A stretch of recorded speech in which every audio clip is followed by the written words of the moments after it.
Gratitude to the good leaders of Kenya and the good people of Kenya for giving us this great opportunity. And so let me just take some few minutes and read this memorandum. To international stakeholders, East African community, diplomatic missions, and human rights organizations from Banyamulenge community in Kenya, April 20, 2026. Subject: urgent alert, systematic violence and humanitarian crisis facing the Banyamulenge community in Eastern DRC. 1. Executive summary. This memorandum serves as a formal alert regarding the deteriorating security and human rights situation targeting the Tutsi Banyamulenge community in the Eastern Democratic Republic of Congo. Current indicators reveal a systematic campaign characterized by dehumanization, the total destruction of economic livelihoods, and targeted military operations. We urgently request immediate international intervention to prevent further escalation toward a humanitarian catastrophe and ensure the protection of vulnerable civilian population. 2. Historical context, the politicization of identity. The current crisis is fueled by a long-standing manipulation of indigenous versus non-original identities used to marginalize Rwandophone Congolese. South Kivu, Banyamulenge. Despite a documented presence in the high plateaus since the 18th century, the Banyamulenge have faced repeated attempts at political disenfranchisement since the 1970s. North Kivu, Tutsi. Following the 1885 Berlin Conference, significant Tutsi population became Congolese citizens via border demarcation. Labeling these groups as newcomers is a factual inaccuracy used to justify exclusion. Legislative barriers. The 1981 Nationality Law number 81/002 created a legal vacuum that effectively stripped many of their citizenship rights, transforming a domestic population into foreigners on their ancestral lands. 3. Security dynamics and armed proliferation. The security landscape was irrevocably altered post-1994 with the influx of armed elements, FDLR, into the Kivu regions. These groups have exported a lethal ideology that has since been integrated into local security structures. Of grave concern is the reported operational coordination between the Congolese National Army, FARDC, there was a land of militias and foreign armed elements, FNDB and FDLR. 4. Documented humanitarian impact from 2017 to 2026. Data collected since 2017 indicates a deliberate policy of socio-economic destruction. Casualties.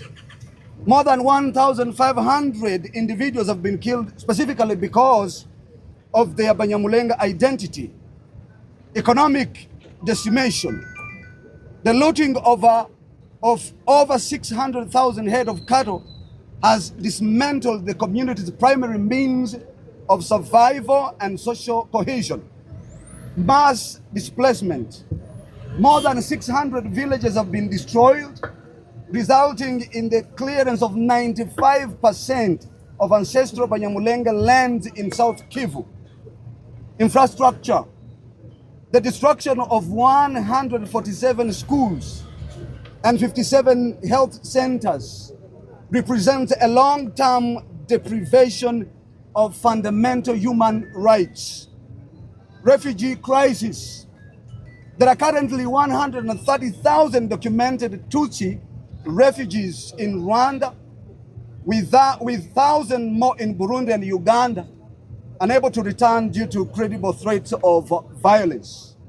5. Recent escalation and the security vacuum. The formal integration of the Wazalendo as stated aligned actors in April 2022 has significantly escalated the threat to civilians. Regional intervention. Since 2023, the presence of over 10,000 Burundian troops in high plateaus has coincided with increased civilian blockades rather than the escalation. Uvira emergency. Following the security vacuum left by the AFC M23 withdrawal on January 15, 2026, 98% of Banyamulenge families fled Uvira due to a lack of neutral protection. Currently, 1,201 persons remain stranded in Kamanyola without basic aid. Area operations. Since early 2026, the use of heavy weaponry and drones in Minembwe has led to the destruction of 40 additional villages, signaling a shift toward more lethal warfare methods. 6. Recommendations for multilateral action. To uphold the responsibility to protect, we propose the following measures. Diplomatic engagement. Facilitate high-level dialogue with the African Union, AU, to ensure the immediate cessation of hostilities and the withdrawal of non-neutral foreign forces.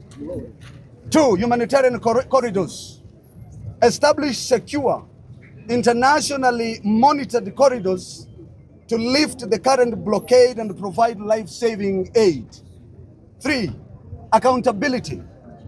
Support an AU-led independent commission of inquiry to investigate reports of ethnic cleansing and crimes against humanity. 4. Targeted sanctions. Implement sanctions against individuals found to be inciting ethnic hatred or coordinating attacks on civilians. Right of return. Develop a tripartite framework for the safe, voluntary, and dignified repatriation of refugees to their ancestral lands. Conclusion. The narrative of quote-unquote inter-ethnic conflict fails to capture the asymmetric nature of this violence. This is a targeted campaign against a minority community that requires a robust, protection-oriented response. We urge the international community to transition from observation to active prevention. Thank you. Thank you. The lady, Joe. Make it brief. Start with your name. Start with your name. My name is Uwase Ubitonze from the community of Banyamulenge. I come here to urge the stop of the drowning of Banyamulenge in Minembwe and to stop killing our minority community. Here is what I'm going to read. From us, the Banyamulenge women community, international partners and human rights organization, East African community and diplomatic mission, we urge systematic ethnic cleansing and humanitarian blockage of the Tutsi Banyamulenge in DRC. This memorandum serves as a formal plea for immediate intervention to halt the escalating ethnic cleansing of the Tutsi Banyamulenge in the eastern DRC. We bring to your attention a state of existential urgent caused by systematic violence, the weaponized of sexual assaults, and a lethal humanitarian blockage enforced by Burundian and DRC forces. The targeted destruction of our community is evidenced by a total collapse of state protection and documented extrajudicial acts. Extrajudicial execution, they include the banning of Major Kamizobe in December 2021 and Captain Patrick Kabongo in November 2023, both targeted solely because of their ethnicity, crime against vulnerable group, the murder of a 101-year-old woman in her home last fortnight, and the 2022 mutilation of a 9-year-old child by FRDC elements highlight a campaign devoid of civilian immunity, ethnocentric detention. Over 500 Banyamulenge civilians, including women and children, are currently held without charges in Kinshasa prison based on their ethnicity. The crisis has worsened significantly since the 2023 deployment of Burundian regular army. Over 10,000 Burundi troops, weaponized starvation, under the direction of Burundi Presidency Force, have implemented a total blockage of access roads to Minembwe, obstructing medical supplies and food.